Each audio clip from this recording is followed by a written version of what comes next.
M عالم کہلانے والے محمد محمود عالم پاکستان کے نامور جنگی ہوا تھے جنہوں نے ستمبر سن 1965 کی پاک بھارت جنگ کے دوران صرف 45 سیکنڈز میں دشمن کے 5 طیارے مار گرانے کا عالمی ریکارڈ قائم کیا جو ابھی تک نہیں ٹوٹ سکا۔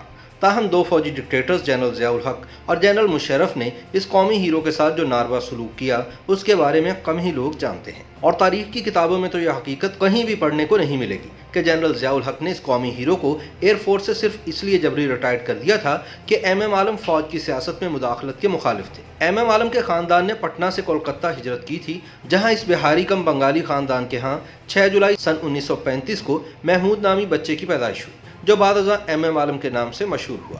ایم عالم خاندان کے سب سے بڑے بچے تھے، والد کثیر الاولاد تھے، چنانچہ ان کے 11 بہن بھائی تھے۔ پاکستان بنا تو یہ لوگ کولکتہ سے ڈھاکہ شفٹ ہو گئے۔ یوں ملک تو اپنا تھا لیکن یہ اپنے ملک میں بنگالی بن گئے۔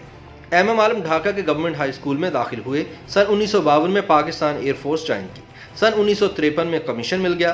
والد فوج کی نوکری کے خلاف تھے۔ کیوں خلاف تھے؟ وجہ خاندانی پس منظر تھا۔ خاندان میں کسی شخص نے کبھی فوجی ملازمت نہیں کی تھی۔ والد کی خواہش تھی کہ یہ پڑھیں لکھیں، CSS کریں اور اعلیٰ سرکاری عہدہ حاصل کریں۔ محمود کے والد فوجی سروس میں جان لینے اور جان دینے کے خلاف تھے، لیکن محمود ڈٹ گئے اور یوں ان کا ایئر فورس کا کریئر شروع ہو گیا۔ ایم عالم کی شادی کی عمر ہوئی تو شادی سے انکار کر دیا۔ ان کا کہنا تھا کہ میرے کندھوں پر خاندان کے 11 لوگوں کی ذمہ داری ہے، میں جب تک یہ ذمہ داری پوری نہ کر لوں شادی نہیں کروں گا۔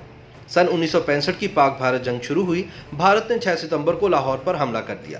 پاک فضائیہ کو 7 ستمبر کو بھارت پر حملے کا حکم ہوا۔ وہ اس وقت اسکواڈرن لیڈر تھے اور PAF سرگودا میں تعینات تھے۔ وہ بھی حملے کے لیے روانہ ہوئے۔ بھارتی سرحد پر پہنچے تو ان کی مٹ بھیڑ بھارت کے 5 ہنٹر طیاروں سے ہو گئے۔ بھارتی طیارے ان کے F-86 سیبر پر پل پڑے۔ اس حملے نے انہیں جرأت، بہادری، دانشمندی اور مہارت کا آسمان چھونے کا موقع دے دیا۔ انہوں نے 10 سیکنڈ میں بھارت کا پہلا طیارہ گرایا اور پھر صرف 30 سیکنڈ میں بھارت کے باقی 4 طیارے بھی مار گرائے۔ یہ پورا آپریشن صرف 45 سیکنڈ پر مشتمل تھا۔ اسکواڈرن لیڈر محمد محمود عالم نے 45 سیکنڈز میں بھارت کے 5 طیارے گرائے اور اطمینان سے سرگودا ایئر بیس پر اتر گئے۔ یہ ورلڈ ریکارڈ تھا جو آج دن تک قائم ہے۔ بنگال کا بیٹا پاکستان کا ہیرو بن چکا تھا۔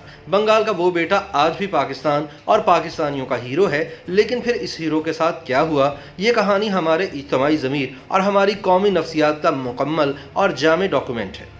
ایم عالم نڈر تھے، بے باک تھے، جرأت مند اور کھرے تھے، لہٰذا ان کی اڑان روکنا بھی مشکل تھا اور زبان بھی۔ وہ بڑی سے بڑی بات منہ پر دے مارتے تھے۔ یہ جرأت مندی آہستہ آہستہ اس قومی ہیرو کو نگل گئی۔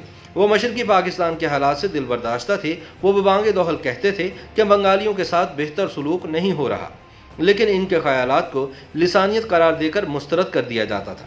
وہ سن 1969 میں اسٹاف کالج میں تھے، لیکن ان کے باغیانہ خیالات کی وجہ سے انہیں اسٹاف کالج سے فارغ کر دیا گیا۔ سن 1971 میں پاکستان ٹوٹا تو ایم عالم کا خاندان ڈھاکہ میں تھا۔ ان کے ساتھیوں کا خیال تھا کہ ایم عالم ایئر فورس چھوڑ کر بنگلہ دیش چلے جائیں گے، لیکن وہ ایک سچے پاکستانی تھے۔ انہوں نے نہ صرف پاکستان چھوڑنے سے انکار کر دیا بلکہ اپنے خاندان کو بھی بنگلہ دیش سے پاکستان لے آئے۔ یوں خاندان نے 100 سال میں 3 ہجرتوں کے دکھ سہے۔ پہلی ہجرت پٹنہ سے کولکتہ تھی، دوسری ہجرت کلکتہ سے ڈھاکہ تھی اور تیسری ہجرت سے محض 26 برس بعد ایک پاکستان سے دوسرے پاکستان کی طرف تھی۔ چونکہ تب تک راشد منہاز شہید اور ان کے بنگالی انسٹرکٹر والا واقعہ ہو چکا تھا، چنانچہ ملک سے اپنی وفاداری ثابت کرنے کے لیے ایم عالم نے رضاکارانہ طور پر یہ فیصلہ کیا کہ وہ جنگ کے دوران کوئی جہاز نہیں اڑائیں گے۔ کیونکہ وہ بھی بنیادی طور پر بنگالی تھے، اس دوران پاکستان سن 1971 کی جنگ ہار گیا اور 2 ٹکڑے ہو گیا۔ مشرقی پاکستان کے سانحے نے ایم عالم کے ذہن پر 2 اثرات مرتب کیے۔ پہلا اثر ان کی زبان پر ہوا، ان کی زبان کی کڑواہٹ میں اضافہ ہو گیا۔ وہ پاکستان کے نام پر لڑنے مرنے کے لیے تیار ہو جاتے تھے۔ دوسرا اثر ان کے ذہن پر ہوا، یہ مذہبی ہو گئے اور اپنا زیادہ وقت دینی کتب اور عبادات کو دینے لگے۔ جنرل ضیاء الحق نے سن 1977 میں مارشل لا لگایا اور بھٹو کو پھانسی دے دی۔ ایم عالم ضیاء اور اس کے مارشل لا کے خلاف تھے۔ وہ بار بار کہتے تھے کہ ہماری انہی غلطیوں کی وجہ سے مشرقی پاکستان ہم سے الگ ہو کر بنگلہ دیش بن گیا۔ ہم نے اگر یہ غلطیاں جاری رکھیں تو ہم باقی ماندہ پاکستان کو بھی کھو دیں گے۔ وہ جنرل ضیاء کو ایسے القابات سے نوازتے تھے جو ضبط تحریر میں نہیں لائے جا سکتے۔ خفیہ ادارے ان کی گفتگو ریکارڈ کرتے تھے۔ سن 1982 میں ایئر مارشل انور شمیم پاکستان ایئر فورس کے چیف تھے اور جنرل ضیاء کے دوست بھی تھے۔ دونوں اردن میں اکٹھے رہے تھے۔ मशहूर था कि एयर मार्शल अनवर शमीम अपनी बेगम के ज़ेर असर थे। जब इनकी बेगम पर करप्शन के इल्जामात लगना शुरू हुए तो एमएम आलम ने एयरफोर्स के मैस में इन इल्जामात का बबांगे दोहल जिक्र करना शुरू कर दिया। वो बार बार कहते थे कि जनरल ज़ियाउल हक अपने साथियों के साथ मिलकर पाकिस्तान को तबाह कर रहे हैं। खुफिया इदारों ने यह गुफ्तगू टेप करके चीफ ऑफ एयर स्टाफ को पहुंचा दी। अनवर शमीम ये टेप लेकर जनरल ज़िया के पास चले गए। ज़ियाउल हक ने टेप सुनी और एमएम आलम को एयरफोर्स से फारिग करने का हुक्म दे दिया और यूं पाकिस्तान के हीरो और एयरफोर्स की हिस्ट्री के वर्ल्ड रिकॉर्ड होल्डर एमएम आलम को सन 1982 में कब्ल अज़ वक्त रिटायर्ड कर दिया गया। वो उस वक्त एयर कॉमोडोर थे। एमएम आलम की पेंशन समेत तमाम मराद भी रोक ली गई।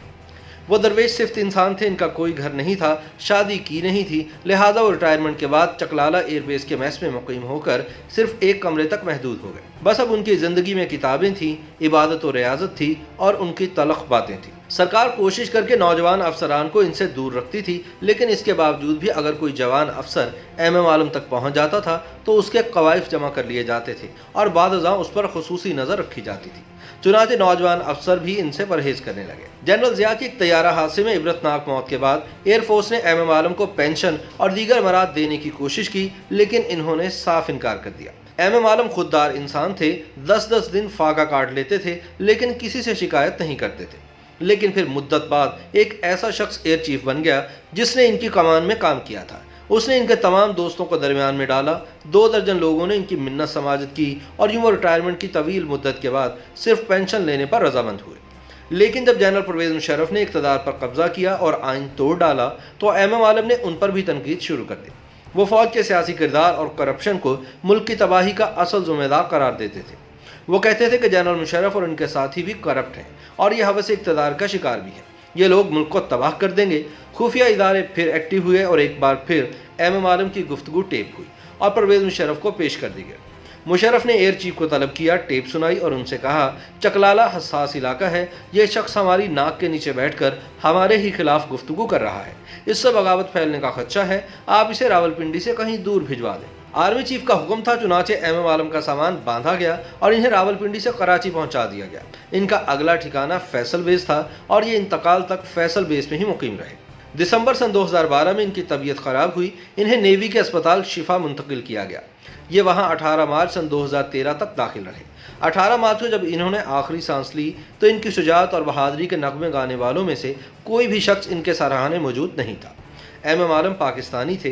ये पूरी ज़िंदगी पाकिस्तान के लिए लड़ते रहे और ये लड़ाई लड़ते लड़ते खामोशी से दुनिया से रुखसत हो गए। आप एमएम आलम के किरदार की अजमत मुलाहिजा कीजिए। इस मर्द मुजाहिद ने पूरी ज़िंदगी पाकिस्तान के लिए वक्फ कर दी।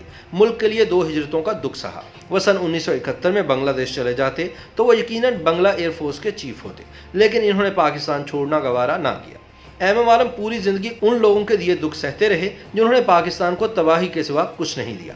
जनरल ज़ियाउल हक ने अपने इक़्तिदार को तूल देने के लिए पाकिस्तान को अफ़गान वार में झोंक दिया था और इसके नतीजे में मुल्क ने नाकाबिले तलाफ़ी नुकसान उठाया। और क्या ये भी हकीकत नहीं कि जनरल मुशर्रफ ने अमेरिका और यूरोप से अपनी यूनिफॉर्म तस्लीम कराने के लिए मुल्क को दहशतगर्दी की उस जंग में धकेला जिसके नतीजे में 60,000 पाकिस्तानी शहीद हो चुके हैं। मुल्क 80 अरब डॉलर का नुकसान उठा चुका है और पाकिस्तान का शुमार दुनिया के ख़तरनाक तरीन मुल्कों में हो रहा है। क्या यह हकीकत नहीं कि हमने जनरल मुशर्रफ की गलत पॉलिसियों की वजह से फ़ौजियों की इतनी लाशें उठाई जितनी हमने जंगों में नहीं उठाई? और क्या ये भी हकीकत नहीं कि जर्नैलों की हवस इक़्तिदार ने मुल्क को नाकाबिले तलाफ़ी नुकसान पहुँचाया? अगर ये सारी बातें दुरुस्त हैं तो फिर एमएम आलम ने पूरी ज़िंदगी क्या गलत कहा और किया जिसकी इन्हें ज़िया और मुशर्रफ सज़ा देते रहे?